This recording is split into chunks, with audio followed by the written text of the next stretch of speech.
We have about 3 items on our agenda tonight, but before we do that, I'll ask the commissioners if you've had a chance to look at the minutes from our meeting of January 10th.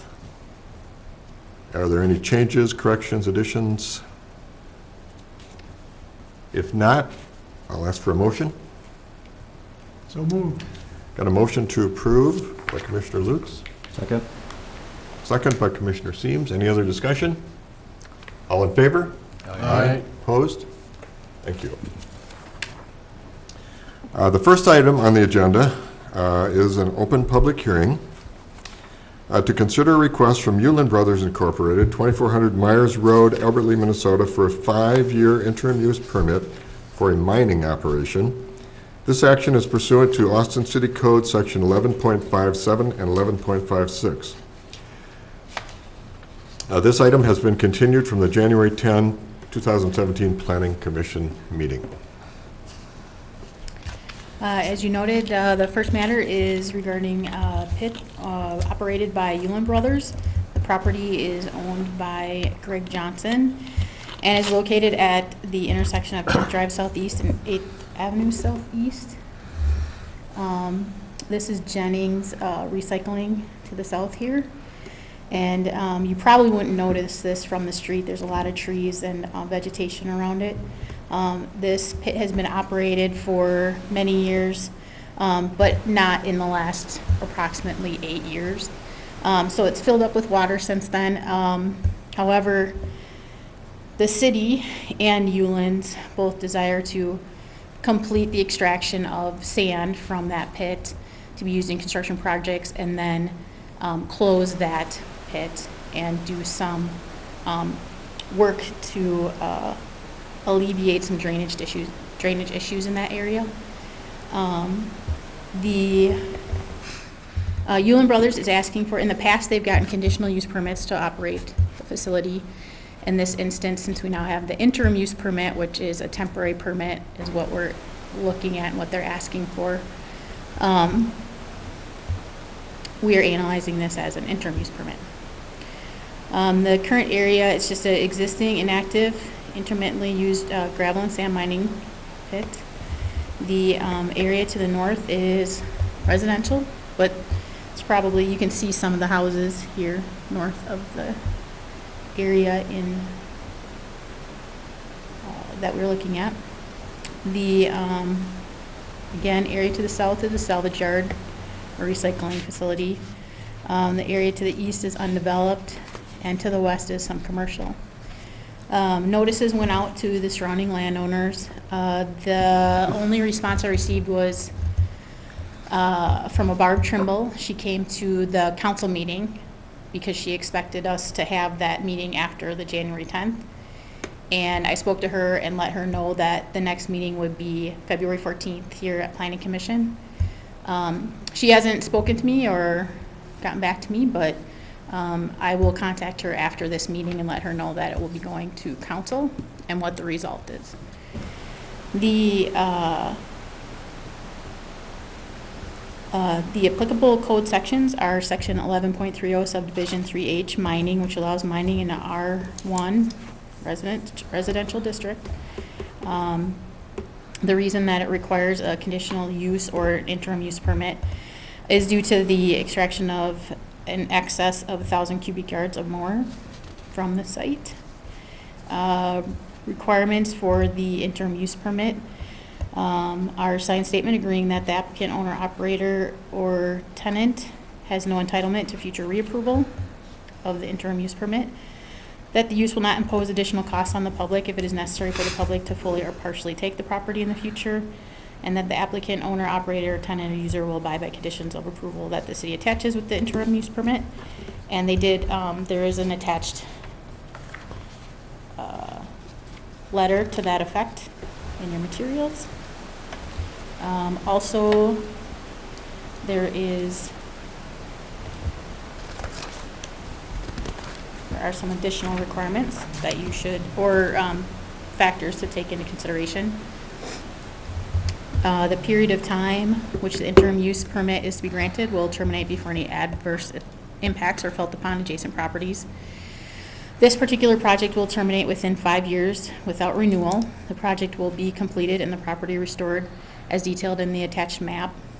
The date or event that will terminate the use can be identified with certainty, which will be January 16, 2022, or actually that will be changed. So it'll be from the date of approval, which in this case would be whenever the next council meeting is, 5 years from then. The use is similar to existing uses in the area. This is an existing intermittent use. The use will not adversely impact the health, safety, and welfare of the community. And to ensure that, we've asked for certain conditions in the staff report. The use shall conform to zoning regulations, except the city council may waive ordinance provisions upon a finding that the temporary nature of the interim use will eliminate the adverse effects the provisions were intended to prevent. In this instance, the use is actually allowed in the zoning regulations. There's adequate assurance the property will be left in suitable condition. After the use is terminated, in this condition, there's a bond, a $20,000 bond that's been obtained, and that's also, well, an invoice for the bond is attached. By agreement, the use will not impose additional costs on the public if it is necessary for the public to take the property in the future. Again, the bond will assist us in that if there's an issue. The property owner or other mutually designated party agrees to any conditions that the city council has deemed appropriate for permission of the use, including an optional condition that the party provide an appropriate financial surety to cover the cost of removing the interim use and the interim structures upon the expiration of the interim use permit. And termination, if either upon the date stated in the permit, there's a violation of conditions and subsequent revocation of the permit, which would take place again with a public hearing like we have right now if there's an issue. The revocation resulting from a cessation of the interim use for 180 consecutive days, or change in the zoning regulations that render the use non-conforming. In the staff report, we are asking the Planning Commission to consider the following conditions of approval. That the interim use would terminate before adverse impacts are felt upon adjacent properties, that adequate utilities, access roads, drainage, and other necessary facilities have been or are being provided. There is still infrastructure in place from prior permits. However, there are drainage issues that must be addressed immediately and long term, and that adequate measures have been taken or will be taken to provide sufficient off-street parking and loading spaces to serve the proposed use. That adequate measures have been or will be taken to prevent or control offensive odors, fumes, dust, noise, vibration, light, and ventilation, vegetation, or screening, so that none of these will constitute a nuisance or other significant disturbance to neighboring properties. The proposed conditions would be restoration bond of $20,000 be provided, valid to the termination of the interim use permit. If the restoration work is not completed, the bond shall be forfeited to the city of Boston. The permit will expire. Again, that should be changed to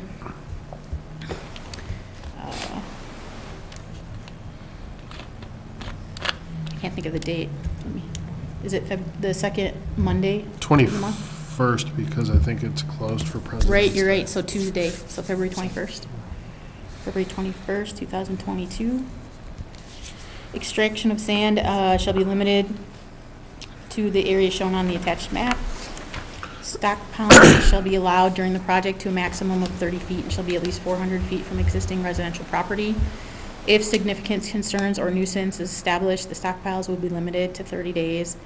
The slope of the gravel pit sides and any final elevation shall be approved by the city engineer.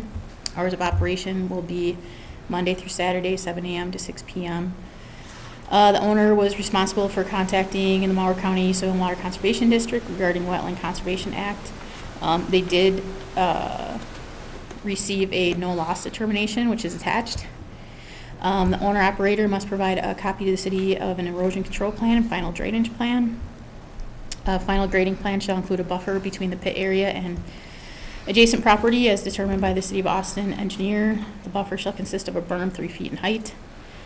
Provide protection to existing underground utilities. No trespassing signs shall be posted around the entire site.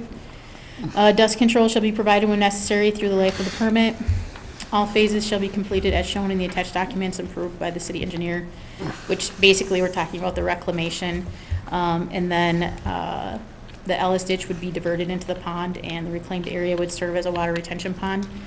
for stormwater, and also as a silt and sedimentation basin for stormwater that currently flows directly into Austin via Dobbins Creek, which contributes to flooding problems in the area. The pond will have capacity to hold back approximately 21 million gallons of stormwater. A gate shall be provided at all road accesses. The planting of trees on the berm used for screening shall include coniferous trees, deciduous trees. The existing fencing shall be maintained, and update the stormwater protection plan to maintain or obtain all required permits from local, state, federal agencies. And then there is an aerial of the Johnson Pit that's included, a map called Map C, which includes the end-use plan, the bond invoice, and then again, the Mauer Soil, Water, and Conservation documents. And a representative is here from Ulands if you have any questions about some of the more technical aspects of the project. A question, I wasn't here when it was moved to this month. Did all of those issues get resolved? Is that all the paperwork that's in here from the watershed? Those are the Yes. issues? Yes. Looking at it, it looks like Ulands is providing a benefit to the city by building this pond better. Yeah, ultimately when they are working on the operation, my understanding is they'll be draining the pond when they're doing the extraction, and then they'll improve the pond to hold the water in the area during at the end of the process. And then in the meantime, they'll be working with Soil and Water Conservation District or DNR to determine where the excess water would go during the project. Yeah, and just notice that there's a new channel flowing in and outlet control. So it looks like it's a benefit to the city.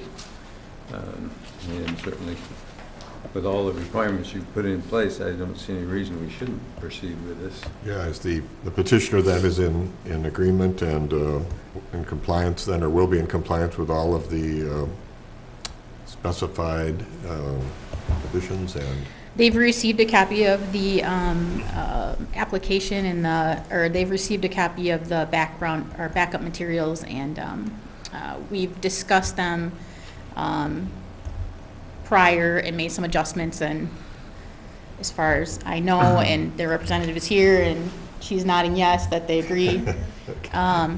So, yes. One other question, after this, is no longer in service other than as a pond, are they going to be held responsible for keeping the fence up, or is that a Well, I requirement? believe they're just leasing the land at this point. It's owned by someone else, so it would be the property owner's responsibility if it's considered a hazard. So it would be like any other hazard on your property if you had a pond, or granted this is a It's kind of larger. like the retention ponds you see other places in town that don't have fences around them, which I kind of wonder That's my about. expectation, is that it would be treated like any other retention pond in town. Good attractive nuisance that could be a liability, but, Yeah, we have many of them. yeah. But if you wanted to add something, yeah. I think it's okay. fine the way it is. I know that it's a 5-year permit. I'm curious what the timeline they hope to complete the project was. Is it under 5 years? Is it at 5 years? Is it over? Yeah, it's pretty interesting listening to how this all works. I might have Val just describe that too, because it kind of is, it depends on the material that they have is not in high demand. So they're kind of waiting for the right project in order to use the materials that exist at that site, but I'll let you speak to that.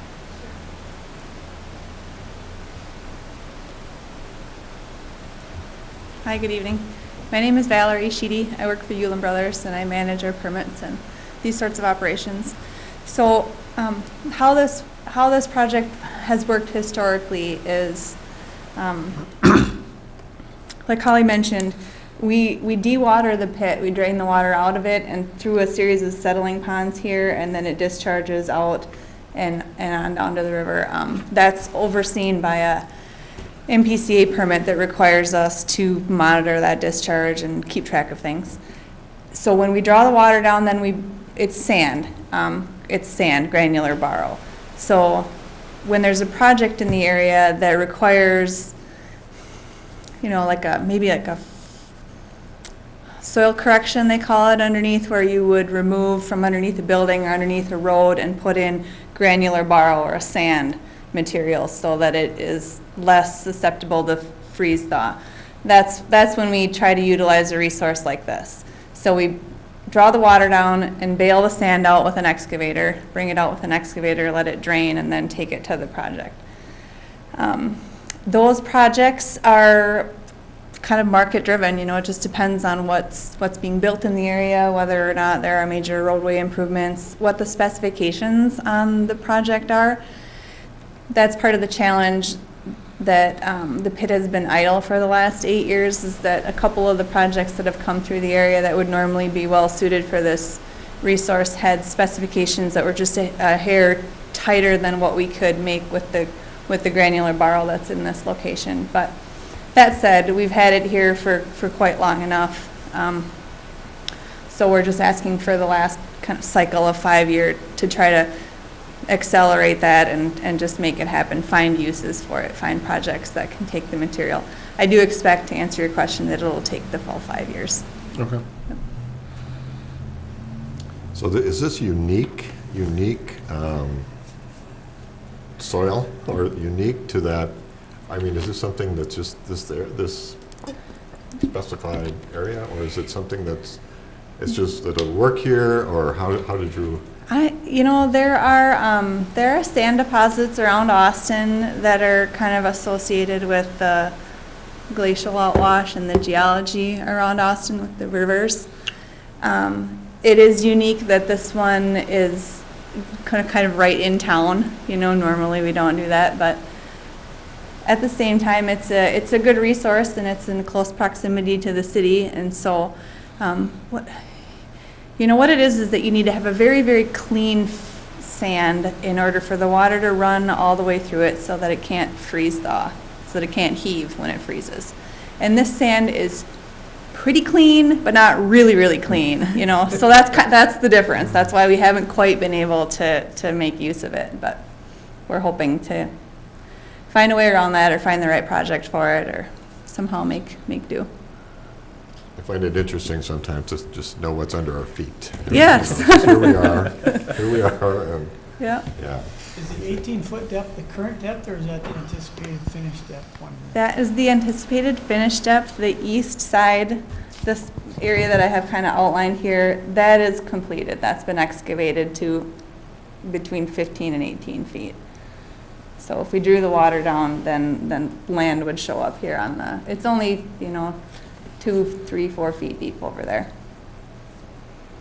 We've just had a lot of rain the last few years, and the water table is up, so. Okay. Any other questions from the commissioners? This is Just out recommended. of curiosity, can you share with us what the conditions are of the MPCA permit for the discharge? Sure, it's for the discharge, it's quarterly monitoring, and they test for pH and total suspended solids. This is a recommendation of the city council. Yes, when you make your motion, this will be a recommendation to the city council, and I would ask that you include the recommendations in the staff report. So move that we recommend approval of the interim use permit with the date changed to February 21st and the staff report. Okay, we have a motion from Commissioner Bremner. Is there a second? I'll second. Have a second from Commissioner Burrows. Any other discussion at this time? Okay, I'll ask, or all in favor? Aye. Aye. Opposed? Motion passes.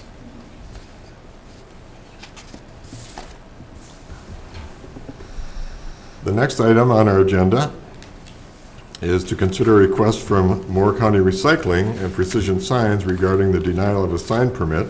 This appeal is pursuant to Austin City Code Section 4.50, Schedule 5.1B. sorry, I'm just looking for a good picture here. I just have the artwork.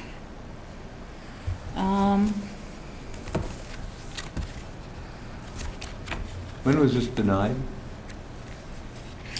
A permit was submitted about 2 weeks ago, 3 weeks ago. I indicated, so I think I'm anticipating your next question. I indicated they could put up temporary signs. They didn't put up temporary signs. They put up the signs. But we're here, so. This is for the Mower County Recycling Center. It was brought by Precision Signs on their behalf. The address is 1111 8th Avenue Northeast. Is everyone familiar where the recycling center is? The whole area is essentially residential. There's a little bit, industrial. There's a little bit of residential to the south, kind of southeast. The facility has existed there for some time, but they just did an addition and have reorganized kind of how they sort and collect their recycling material.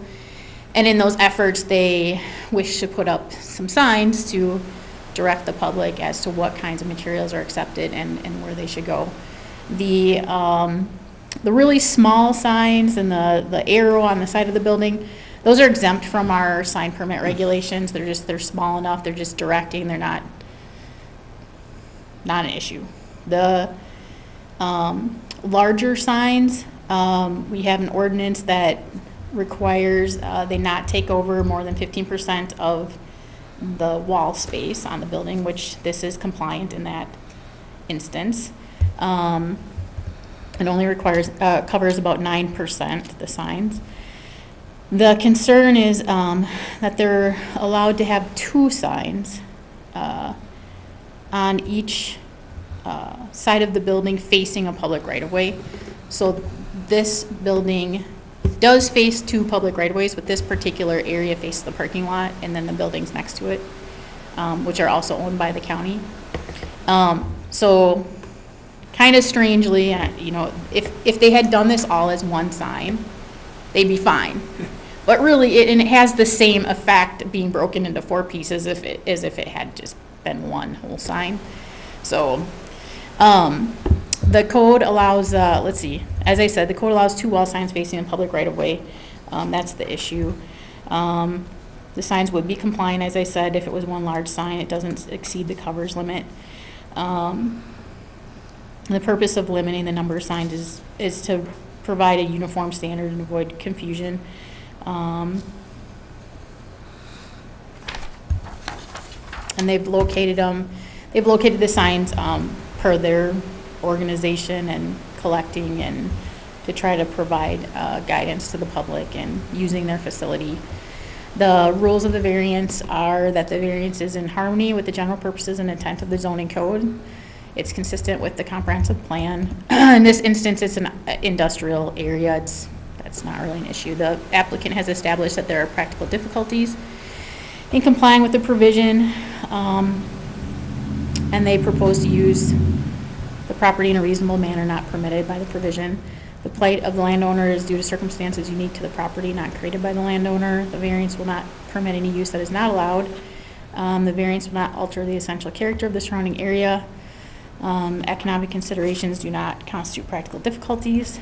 So following is an example of how a variance might be evaluated. The sign request is due to unusual conditions pertaining to the sign needs for specific lot or building. Would not create a hazard, would not violate Minnesota statutes, rules, or regulations developed pursuant hereto. It's not objectionable to adjacent property owners, does not adversely affect residential property, and is in keeping with the general character of the surrounding area.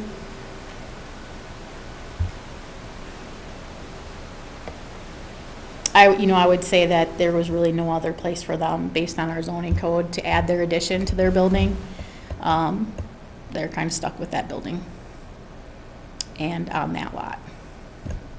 What is the code says 2 wall signs facing the public right-of-way.